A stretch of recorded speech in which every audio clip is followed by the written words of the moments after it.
Over the years, Fujifilm has made some amazing cameras.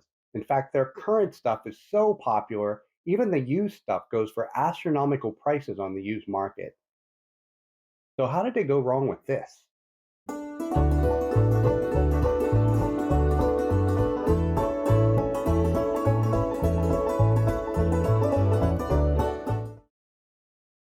Hello, everyone, and welcome back to Classic Camera Review. My name is Al Jarina, and today we are reviewing this camera here by Fujifilm. It is the Fujifilm FinePix S2500HD camera.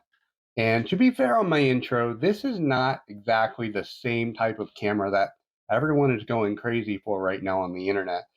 This happens to be an older CCD sensor model that was released all the way back in 2010.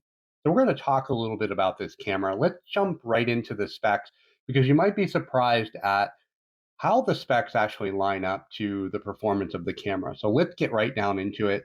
So first of all, again, this was released in 2010. It has a 12.2 megapixel CCD sensor. The zoom range, this happens to be in the super zoom classification. The zoom range on this is 18x. So it goes all the way from 28 millimeters wide to 504 millimeters at the super zoom end. It also happens to also include a 6.3x digital zoom. It has a non-articulating 3.0-inch LCD screen, and it also shoots 720p HD video, hence the HD designation in its name. It has HDMI output. It's also optically stabilized, which is an excellent thing for the zoom range that it has. The ISO sensitivity goes from 64, I believe, all the way out to 6400. So it's got quite an ISO range. Unfortunately, once you get past 1600 ISO, it becomes a reduced file format for ISO 3200 and 6400. It has 10 shooting modes, 16 scene modes. It includes a zoom bracketing mode. It has the manual modes on it, the what we call the PASM, the PAS and M mode. So you have your manual, full manual, your aperture priority, shutter priority, and a program mode. It includes also some intelligent scene modes and a panorama. So quite a lot of different features on this camera. And then it also includes, like a former camera we reviewed on here, the S3IS, which we'll compare to later. It takes 4 AA batteries and has an SD card. All right, so now I want to talk about the usability and ergonomics of this camera. I took this out for a walk in a local town nearby, and we were walking around, and I was attempting to use the manual controls on the thing to see how it ran, and I felt a little bit shortchanged. And I found out after doing some more research that even though this happens to have controls for aperture, you're only given two apertures at either end of the zoom range. For instance, if you're zoomed all the way wide, you can choose aperture 3.1 or f11.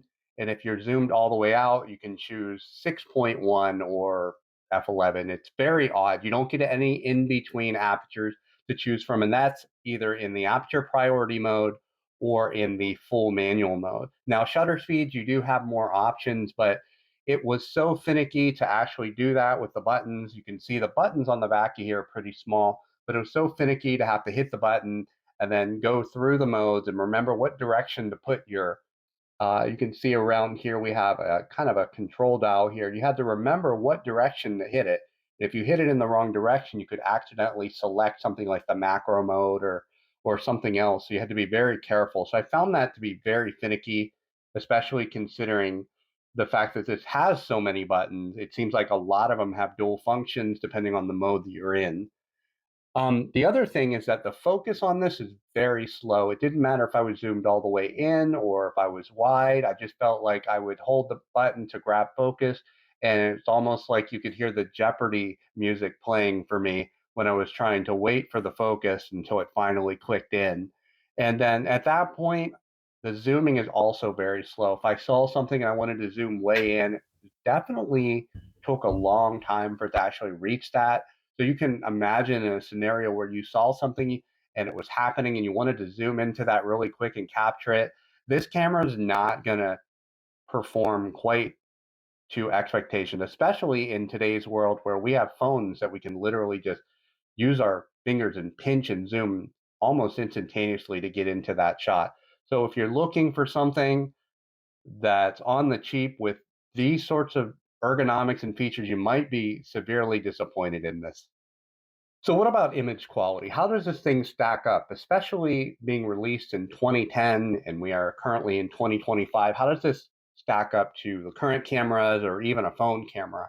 Well, unfortunately for Fujifilm, this thing is terrible. I mean, the image quality on this is, I can't even begin to describe how bad it is. I was actually very shocked when I got these images into Lightroom and I was looking at them. And when I zoomed in, I thought that I had made a mistake. Perhaps I used the wrong resolution setting.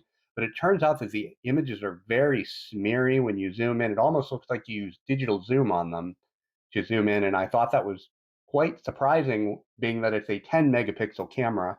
The colors were kind of ho hum. And when you try to move them around or do any sort of editing with them in an editing program, it didn't seem to help at all. And actually, the irony of this camera being released in 2010, if you compare it to a recently reviewed camera we had, the Canon S3IS, that camera actually performed better, and that was released all the way back in 2006. And it seemed to outperform in terms of image quality a 6 megapixel camera over this 10 megapixel or 12 megapixel camera. So as far as image quality, I was sorely disappointed in this. I would honestly say that your cell phone would give you better images than this. It doesn't even matter if you have a mid-grade cell phone, it's probably going to have a better camera than what this thing can produce. And that's very unfortunate because for $25 on eBay, which is what I purchased this for, I thought, maybe I'm getting a deal here. We've got this 18x zoom. Even if it's a little bit less quality, it might be something to hold on to. But unfortunately, this really fell short of expectations. So you might ask, who is this for? The answer to that is actually nobody. I wouldn't recommend it to a beginner. I think the buttons are too finicky. I think that uh, for a beginner to try and figure out how to use this, you're going to put it on auto and use it, and you're probably going to get frustrated by accidentally hitting buttons because they're very sensitive or they're confusing. For the advanced amateur, I would say as well, just trying to do anything manually on this is very tedious and difficult and probably not worth the effort. And definitely, professionals aren't even going to consider something like this.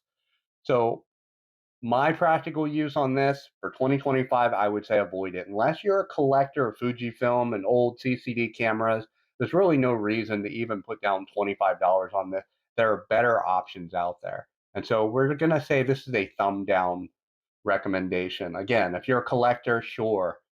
But otherwise, stay away from the Fujifilm FinePix S2500HD camera. Thank you for watching this video. If you liked what you saw here, please give us a like and a subscribe so we can put out more content for you